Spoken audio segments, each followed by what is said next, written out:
পাতলা করে ঝোল করব।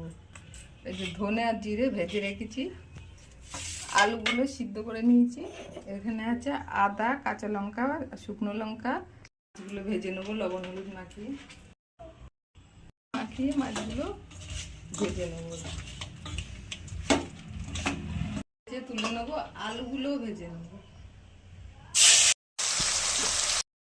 মাছগুলো সব ভাজা হয়ে গেছে, আলুটাও ভাজা হয়ে গেছে, নামিয়ে দেবো। জিরে দিলাম, এটা ফোড়নে মশলাটা কষিয়ে নেব, লবণ হলুদ দিলাম, লবণ দিলাম, হলুদ দিলাম, চিনি দিলাম। এবার মশলাটা ভালো করে কষিয়ে নেব, আলুগুলো দিয়ে আরেকটু ভেজে নেব। এবার এদিকে গরম জল করে রেখেছিলাম, দিয়ে দিলাম, সিদ্ধ হয়ে গেছে। এবার মাছগুলো সব দিয়ে দেবো, দিয়ে দিলাম। রুই মাছের ঝোল দিয়ে